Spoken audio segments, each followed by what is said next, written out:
Bismillahirrahmanirrahim. Assalamu alaikum rahmatullahi barakatuhu, everyone. I hope you're all well, inshallah. I have a special thank you to Rabbi Beck in the UK for arranging this discussion. I know we originally said that it was going to be Rabbi David Weiss that was joining us. He's unfortunately busy just now, busy today. But luckily, we have another wonderful rabbi who stepped in for us, Rabbi Dovid Feldman. Thank you for joining me in such short notice, Rabbi. How are you? I hope you're well.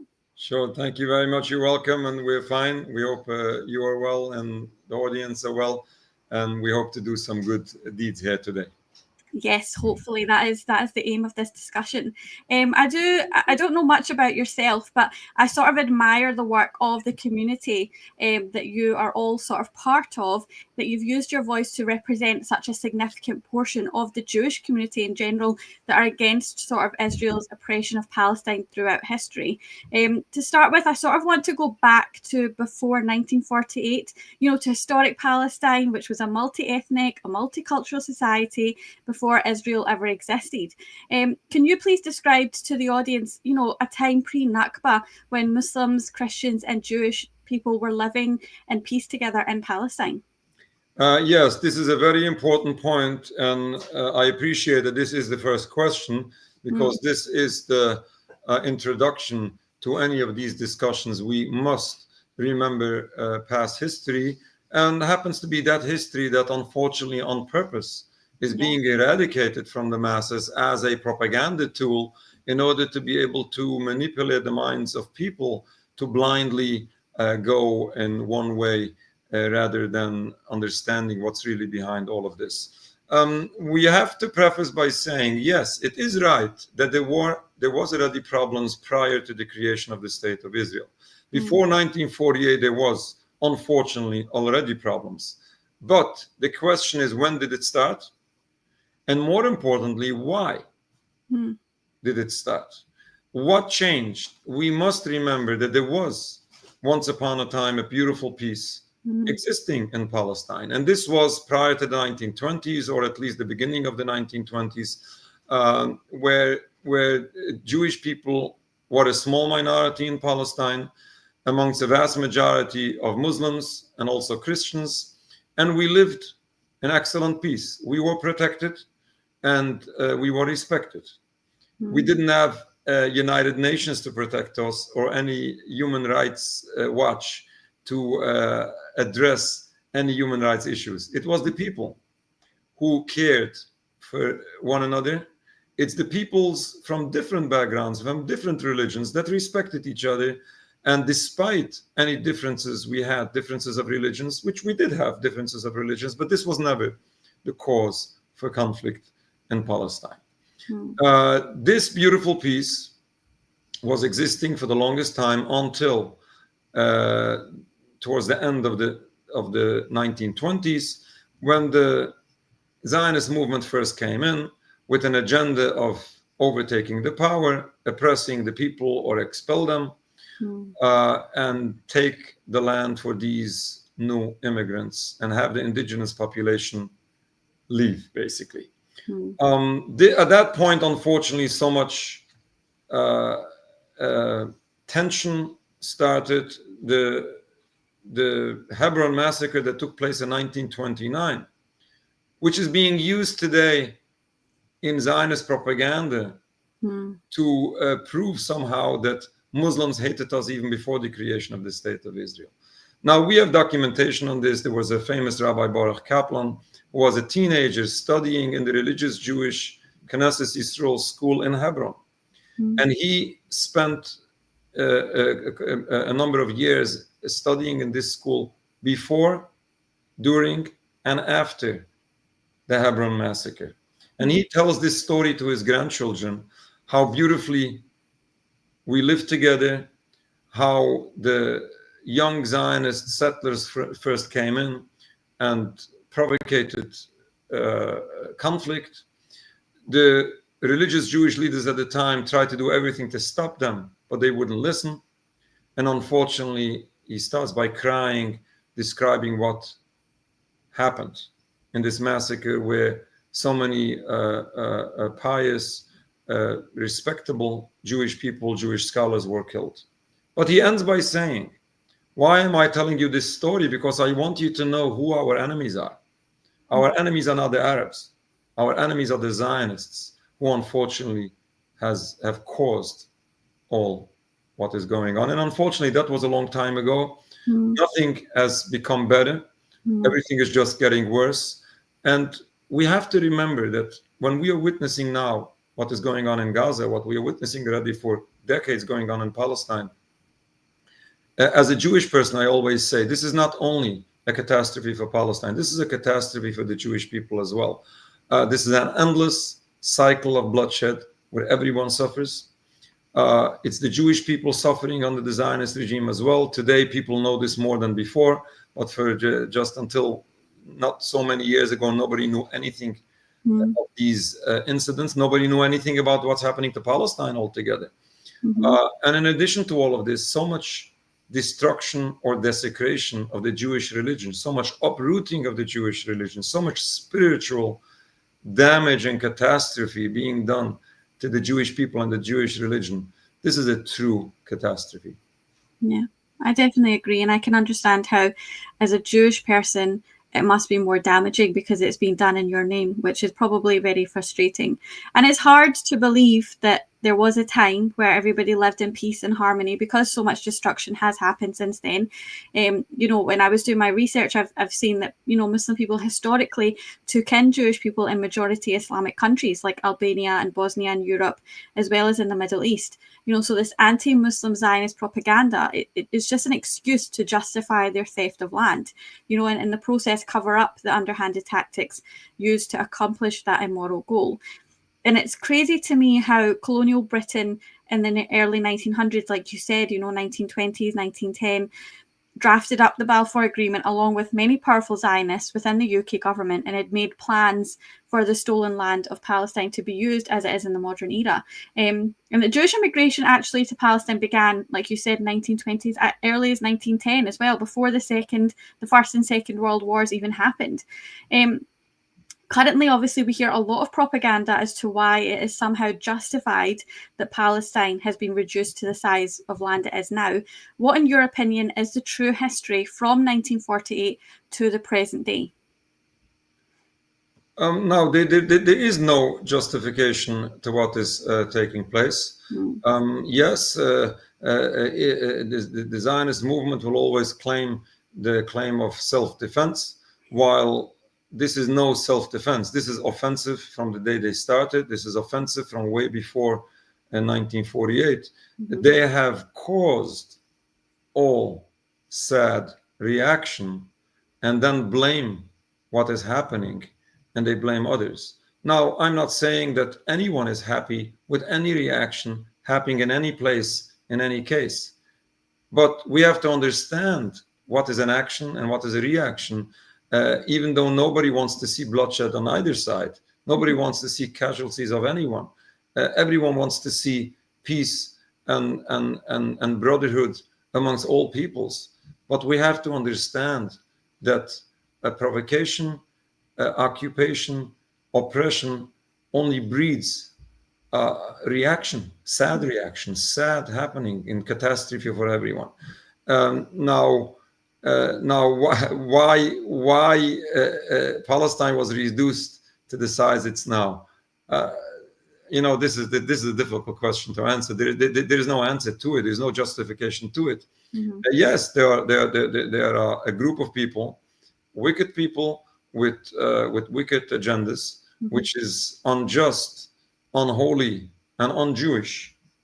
They misuse the Jewish identity or the Jewish religion, and they try to use it to misuse it to justify whatever they're doing. But this is wrong. This is unacceptable. Expelling indigenous people is unacceptable. Oppressing an entire people is unacceptable. Let alone this massacre and this genocide taking place now in front of our eyes. There's no way of justifying all of this. There's no words to describe what is happening, and there's no justification to justify any of these injustices or crimes. If some people from Jewish descent are unfortunately behind all of this, as you said, this is deeply embarrassing to us as a people that this is being done supposedly in our name.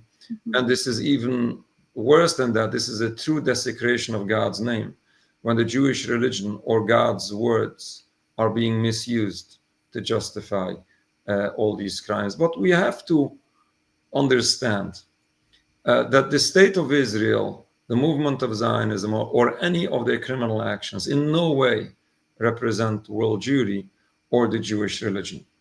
And we have to understand that the Zionist movement is officially a secular movement. They don't even claim to be religious. They don't claim to follow Judaism. They just misuse that very same religion they refuse to follow.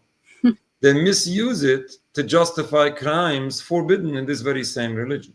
Now, this is total hypocrisy being used as a tool of propaganda to silence the rest of the world, which might be very ignorant in some details of Judaism. And they simply mislead or confuse the masses of people to blindly support this criminal movement. And then they come with this very famous accusation of anti-Semitism. Supposedly that they represent all Jews and supposedly that they reflect the religion of Judaism, then whoever says otherwise is disagreeing with the entire Jewish people and fighting God and his religion. But this is not the case. The state of Israel does not represent all Jews. We have masses of Jewish people worldwide who oppose Israel, not only from now, but going back to the very beginning of Zionism. The vast majority of Jewish leaders in the very beginning opposed it vehemently. And today, especially in the last year, you have so many more Jewish people who are waking up to realize what's going on. In no way do they represent the Jewish people, and in no way can you call it anti-Semitism in the time that masses of Jewish people disagree with them, in the time that the Jewish religion in no way agrees to what they are doing. If crimes are being committed, those crimes have to be stopped. Crimes have to be condemned. Every human being, every right-minded person should stand up in face of all of these illegal actions and violations of Judaism. All of this is a violation of Judaism. It doesn't make the criticism anti-Semitic in any way. On the contrary, this is a righteous cause, and this is a Jewish concept to stop evil, to stop crimes, to stop rebellion against God, to stop violation of Judaism. Yeah, I definitely agree. And I can understand, I mean, the use of the word anti-Semitism has almost been cheapened by the Zionists and by Israel from what's been happening. But sort of taking it back, you know, the very existence of Israel to start with has always been based upon oppression. You know, it's the same pattern that they follow to this very day. You know, in 1948, Zionist gangs expelled over 750,000 Palestinians from their land, taking 78% of it for themselves, and then leaving the remaining 22% of Gaza and the West Bank for the natives. You know, eventually, we all know that they occupied all of historical Palestine, along with Jerusalem and the Golan Heights. And it's just horribly unfair. You know, it's horribly unfair that this happened to the Palestinians and to the natives that were living there. And afterwards, you know, laws were passed where Israel allowed people to confiscate Palestinian properties. You know, they have illegally seized more Palestinian land over the past year than over the past 20 years combined. The last year has been horrific, and it's definitely woken a lot of people up, which is a good thing. But it does not take away from the amount of destruction and evil that has happened. You know, in 2024, Israel has illegally seized 23.7 square kilometers of land in the occupied West Bank, as well as 12.7 square kilometers in the Jordan Valley. And when I actually worked that out, that's around 3,500 football stadiums worth of land, you know, that in the past year that they've occupied. So the numbers, when you look into it, they are crazy. You know, they're currently around about 700,000 settlers live in around 300 illegal settlements across the occupied West Bank and East Jerusalem. So yeah, like I said, when you look into the numbers, I think it's really important. Sometimes it might not be interesting, but it's important to know exactly what's happening over there and how serious it is. And I want to be clear, I'm simply calling out Zionist oppression. And like we've just said, I harbour no prejudice against Jewish people. There are so many Jewish people that have stood up for this cause, like yourself, Rabbi, and I respect that.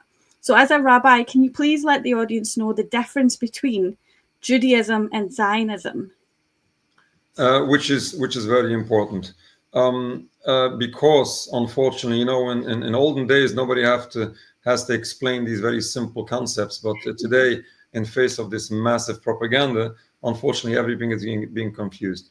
Judaism and Zionism are not the same. Judaism and Zionism are the diametric opposites. Judaism is a religion only. It's about the belief in God and the practice of His commandments. That's all what Judaism stands for. No politics, no nationalism. You don't need a nationalism in order to be Jewish. For example, I'm an American Jew. I'm American by nationality. I'm Jewish by the religion I follow. There's no contradiction there.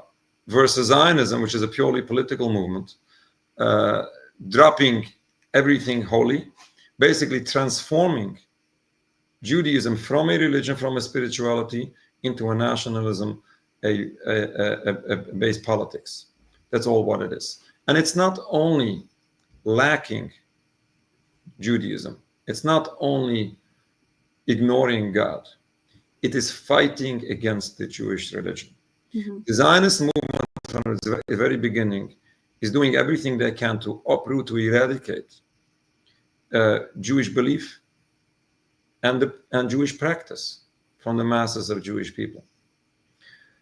There is no way to conflate the two. These are the two diametric opposites, the two greatest enemies to each other, and should never be confused. Because when you confuse the two, you're not doing any good for anyone, just playing into the propaganda which is harming Palestinians, Jews, desecrating God's name, uprooting the Jewish religion, and so on.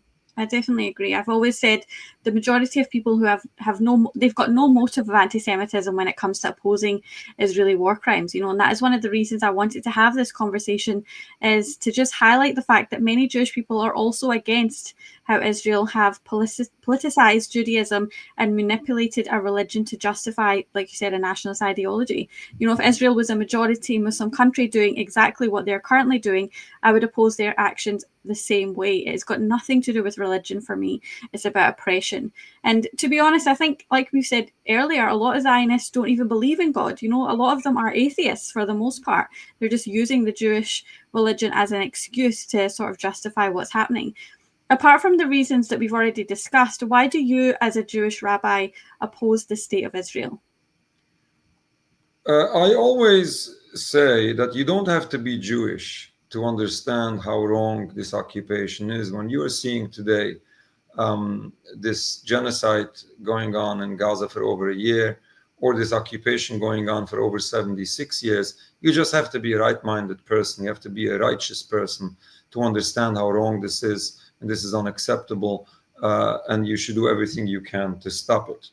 It happens to be we as Jewish people, in addition to our humanity, it is the violation of Judaism. Killing, stealing, oppressing an entire people. What other people will describe as human rights, we will describe as godly rights. This is a true violation of Judaism. There's no way to justify any of this in Judaism. But in addition to this, there's way more why we oppose Zionism.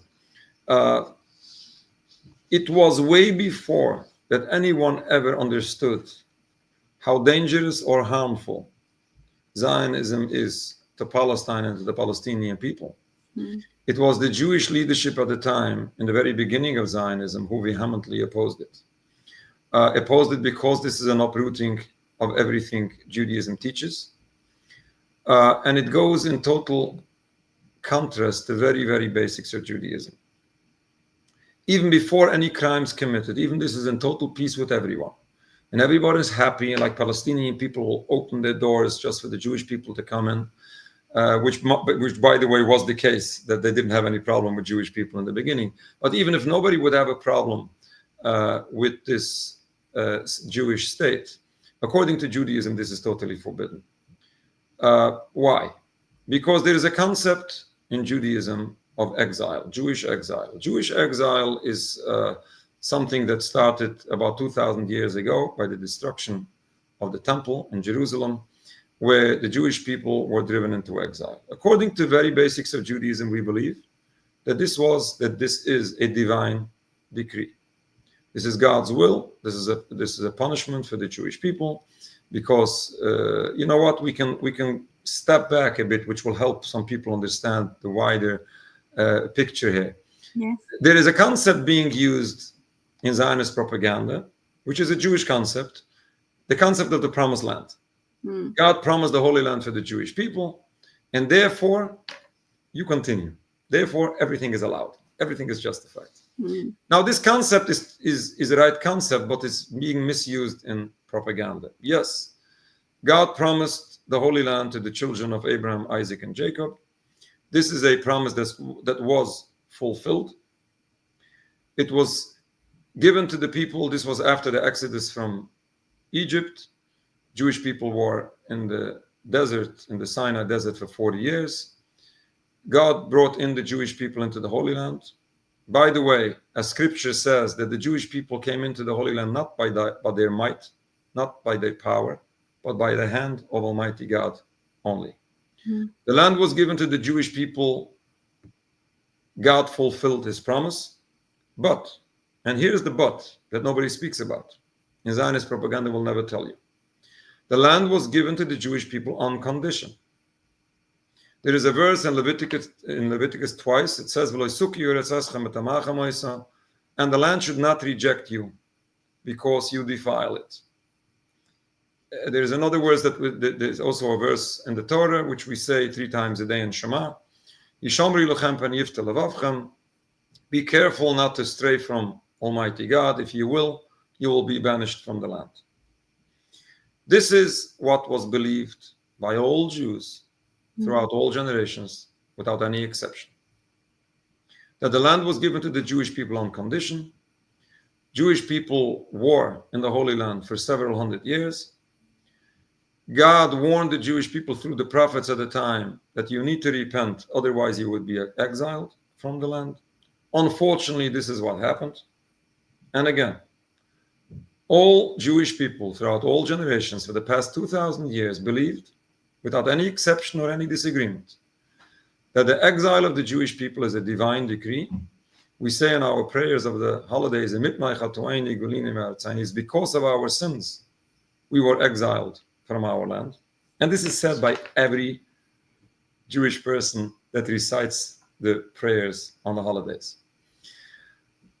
And Jewish people are required to accept this decree of God, and we are forbidden to fight God's decree by any physical means. What Jewish people wait for, we wait for the ultimate redemption, which is a messianic redemption, which is going to happen by God and by God himself, without any human intervention, without any human power.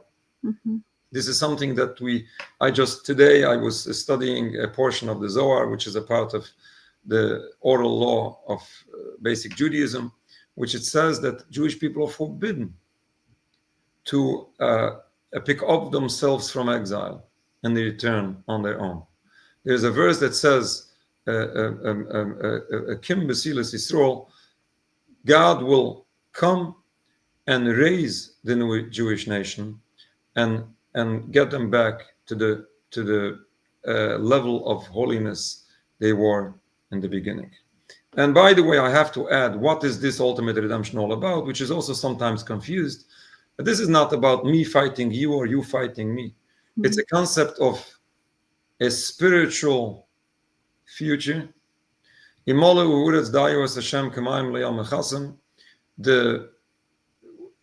earth will be filled with knowledge of the Almighty as the water fills the ocean.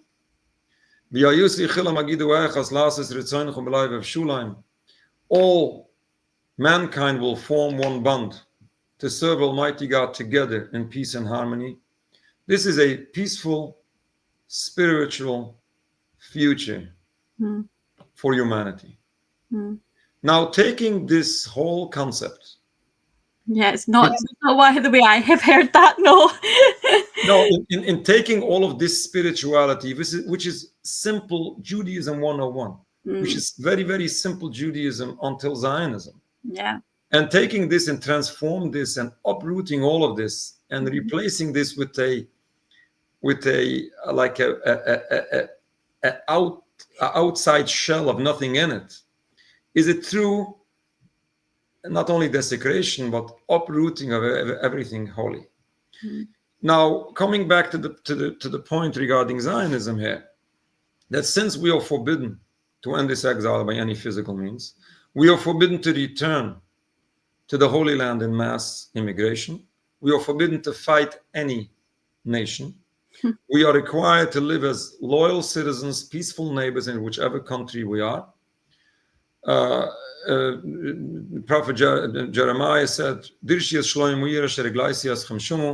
you should pray for the well-being of the city in which I have exiled you into.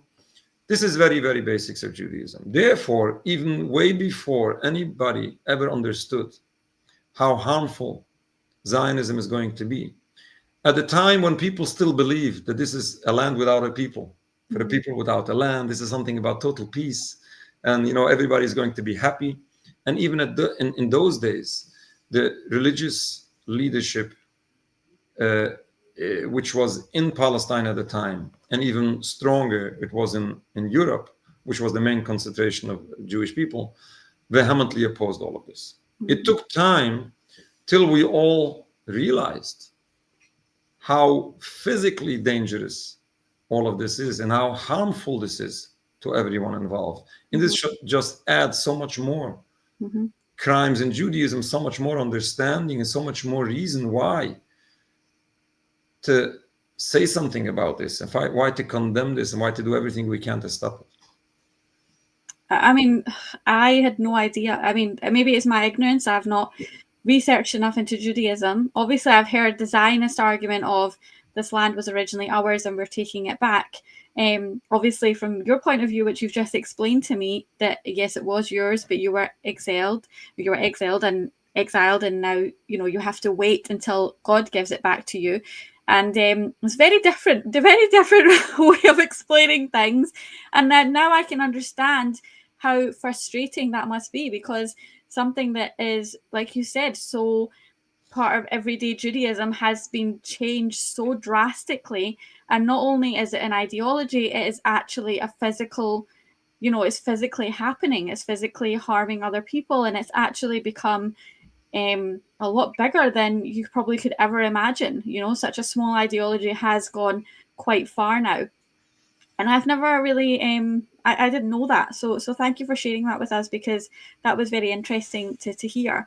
It's very evident to the world that the Israeli government, to me, they're far-right extremists. But what is worrying to me is recently I looked and there was been a recent poll that revealed around 74% of Israelis believe that the IDF are currently doing what they're currently doing in Palestine is justified.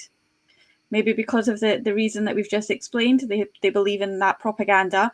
But, this is the same IDF that are committing war crimes and then posting them on TikTok and other social media platforms. The same IDF that are abusing Palestinian hostages and taking the lives of children. Whether they truly believe that they're trying to take back their promised land, I do not think that anybody can justify that is the way to do it. What are your thoughts on the IDF marketing themselves as the most moral army in the world and doing good? No. As we discussed before, there is no way to justify this. There is no way to justify this in Jewish religion. There's no way to justify this in any moral concepts.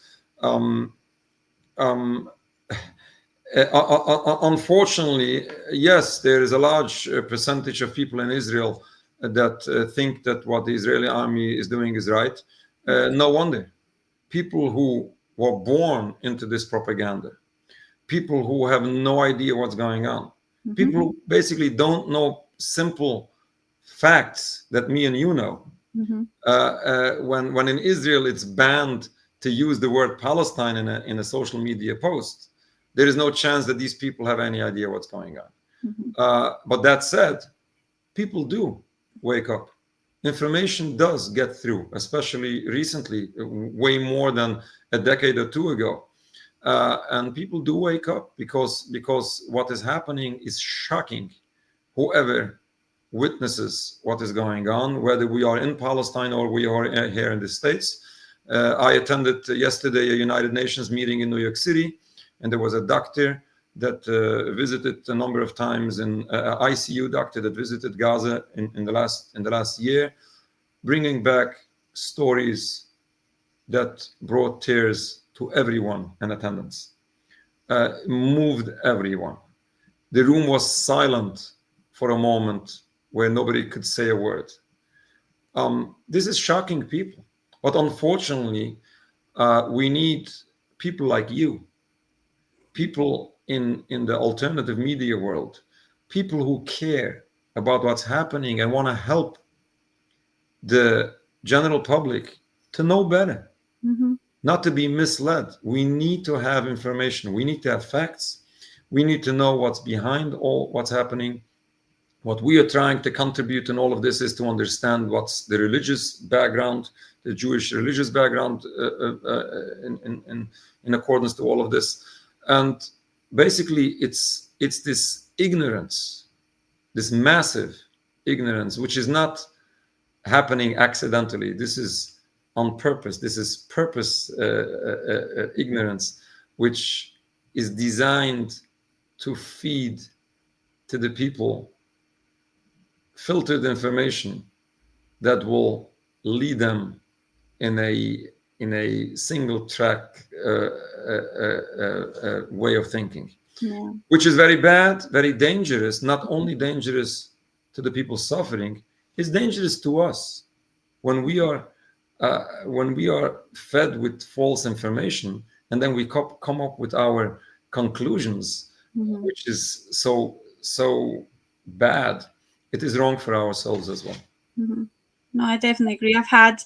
I recently had a Jewish girl on who has reverted to Islam, but she lived in Israel for some time, and she did say that growing up, that's all they were told was the Zionist regime, going to school, being at home. It was all they were fed, and it's all that they knew. And I can understand that how over there that must just be a way of life. But personally, I think the IDF are extremists. If Hamas and Hezbollah are being labelled as extremists, then how can the IDF, who have killed over 50 times more people, not be labelled the same? This is why I don't trust mainstream media and various Western governments that fund and arm Israel to do what they do. It's not even double standards, it's triple standards. Not only do you do the same thing, and you do the same thing as you label other extremists for, but you do it in tens of thousands of more people, and then dress it up as self-defense or collateral damage or a war, if you could even call it that when it's not. I call it genocide. 70% of the casualties so far have been women and children. And I would like to add, when we're talking about how they present their case, unfortunately, people are so misled, and it's not only misleading, it's not only misinformation, but when it comes to danger, when a person finds themselves in danger, then they lose their mind. And what the movement of Zionism has managed to do, they managed to convince the Jewish people, or at least many of the Jewish people, that we are in danger. We have an enemy. We are in danger. If we're not going to fight back, we're all going to be killed. We're going to be driven into the sea. And people lose their mind when they become scared.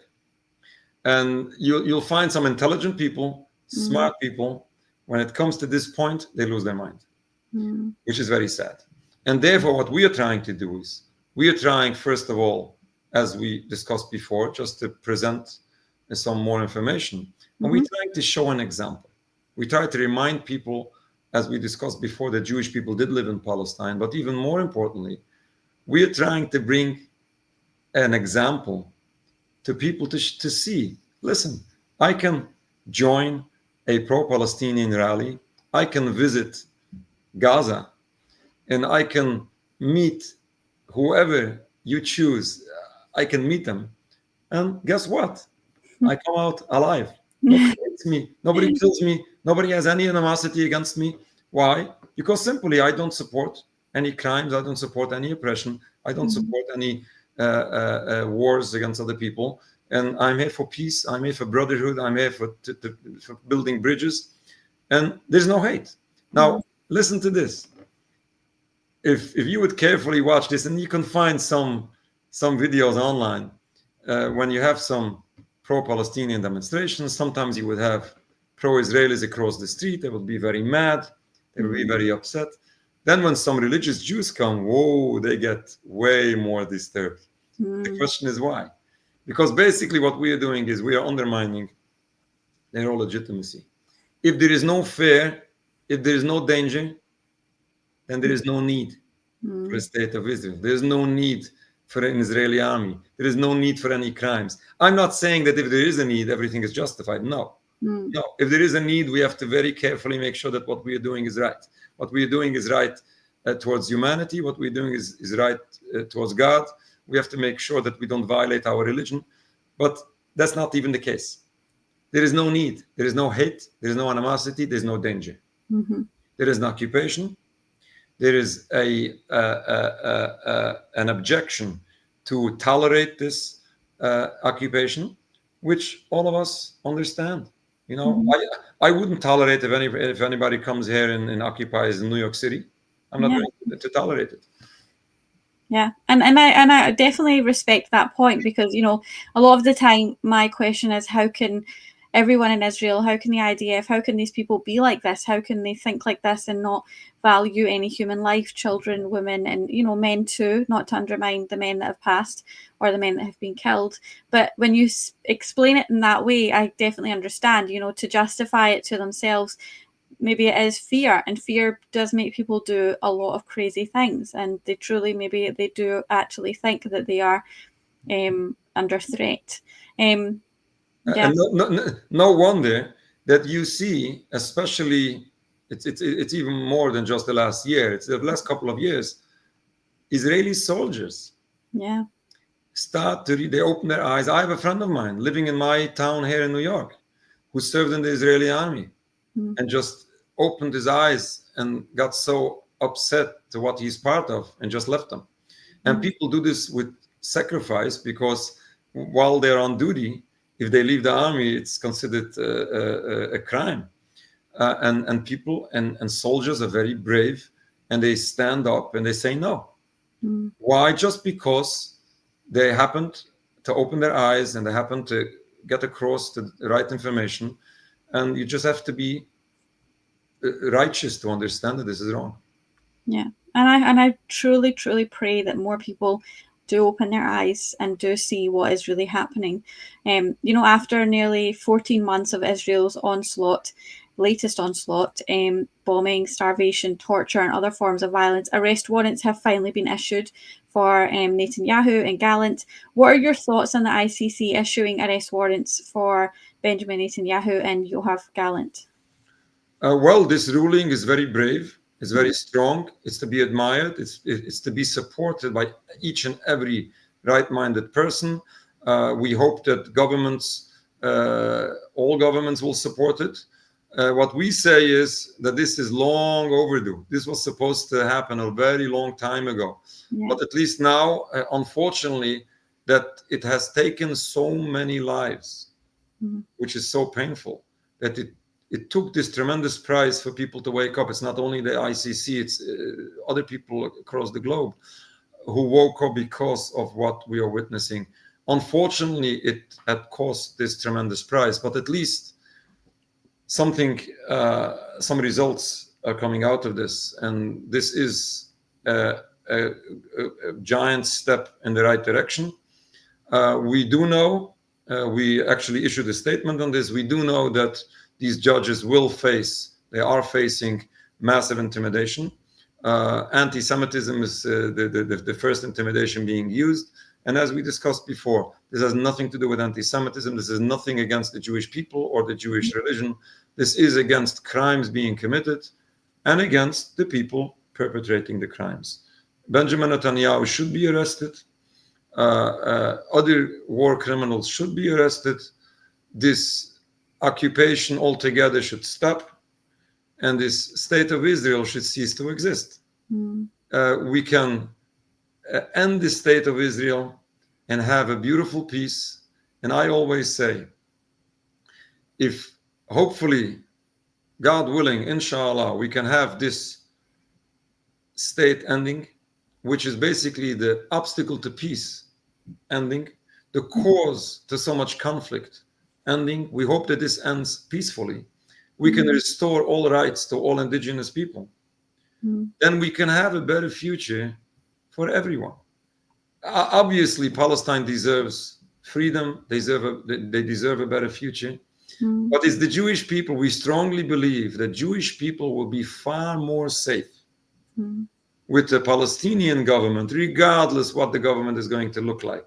If it's going to be a religious Muslim government, I have no problem. It'll be way better than today. It'll be safer for the Jewish people, and it'll be way more respectful for the Jewish religion. The Jewish religion is not respected in Israel today. It is violated in the worst way possible.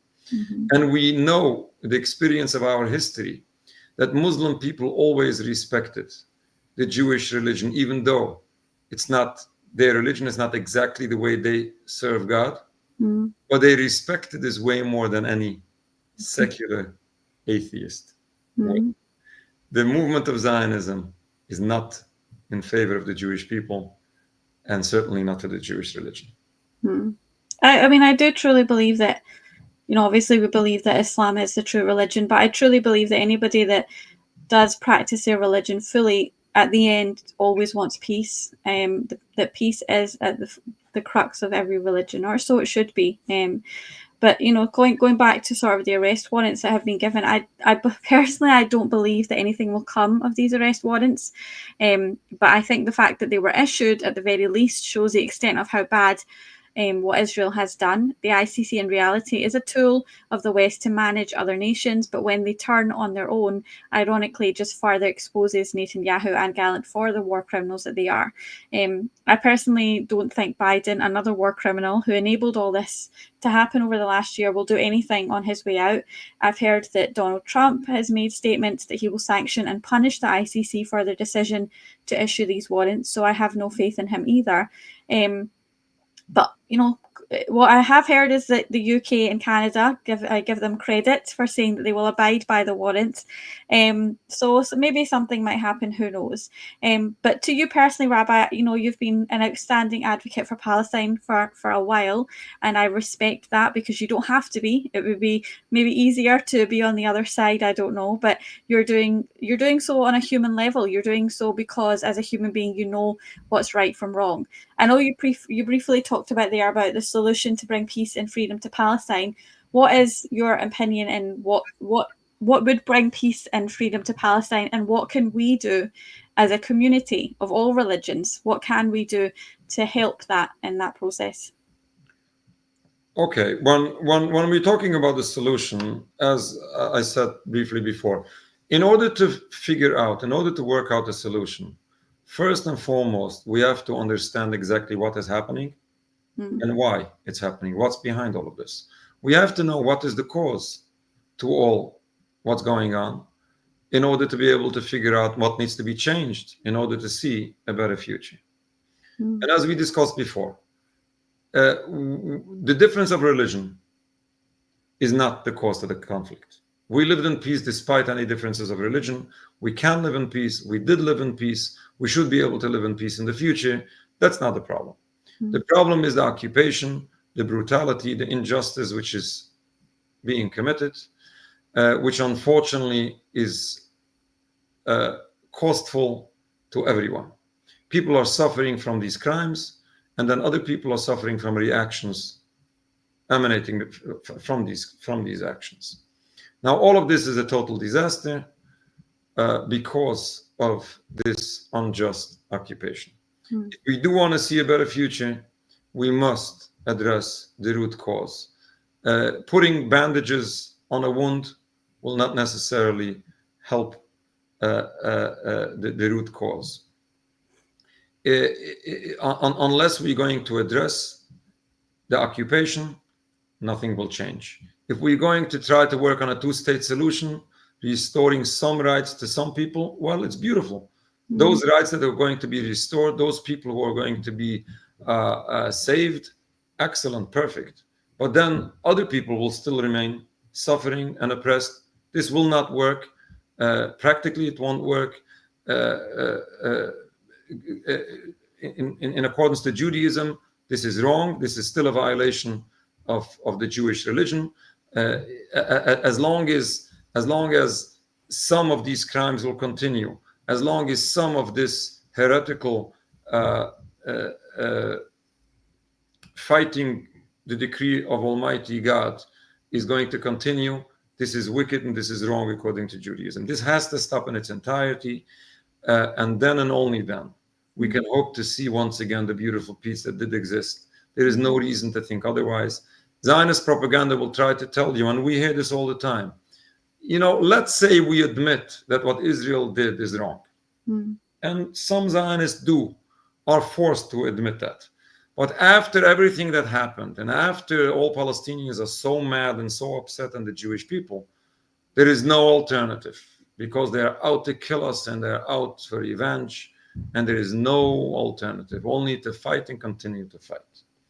This is so ridiculous. It was one of our great scholars, Rabbi Teitelbaum, who wrote, this was maybe 40 years ago, maybe more. And he wrote in his book, this was the first major scholarly book in religious Judaism opposing Zionism. And at least in one of his books, he wrote that if the Zionists would have been willing to give up their occupation, and the way he put it was, the United Nations would be able to work out a nice peace. This is what he wrote a very long time ago. Some people disagreed with him. But since then, we saw already an example. Apartheid South Africa said the same. Once they came to a point where they had to make some changes, they said there's no way they can give up because the blacks will kill them. And this was not the reality. Once apartheid ended, and it truly ended, and then the oppressed people were convinced that apartheid is ended, all they wanted is, and I visited South Africa a number of times, and I met some older African people, and they said that all they wanted is the end of the apartheid, turn the page to a new history, let's start a new page. We want to have all information on our loved ones. Just tell us exactly what happened, where they are buried. They wanted to have all information, and that's it. And they started a new life. This is exactly what can happen in Palestine, and there is no reason to think otherwise. By continuing crimes, which has caused so much catastrophe so far, just continuing it, with regardless what the excuse is not going to help anything. It's just going to make worse everything. And this is exactly what we are seeing. We are seeing each and every day just the situation getting worse. The only way to get a better future is to address the root cause and to stop it. Now, the other question you asked, how do we play a role in all of this? What can we do? It's not in our hand to stop this. Yes, we do everything we can. We try to do everything we can. But what we can do is what's really important, and I truly believe that this is a very crucial key in this hopeful future. It's education, information, and again, education. People need to know. It's the public opinion which is going to change what's going on. We need the public to understand. When there's going to be enough understanding in the public, then the government level will have to adopt some changes. And hopefully changes will take place. We do see already, down the road, we see a better future, but we don't know how quick we're going to reach it. No. But I have to add one very important point here. People always ask me, what's going to be the future? As I said before, after everything that happened, it's so dangerous and we cannot give it up and so on. I visited Gaza in 2009 twice with a delegation of our rabbis. This was after the beginning of the siege in Gaza. And this was after one of those terrible wars. The situation was terrible. We saw buildings bombed to the ground, nothing close to what it's today, but it was bad enough at the time. We saw the American school bombed to the ground. We visited an orphanage, and we visited many places there. It was very sad. It was bringing tears to one's eyes. It was terrible. But when I came back, I brought back two stories. One was the sadness, and one was an exciting story. And that exciting story is something that taught me a lot, and I try to teach this to others. Before we visited Gaza, we questioned whether we're going to be safe.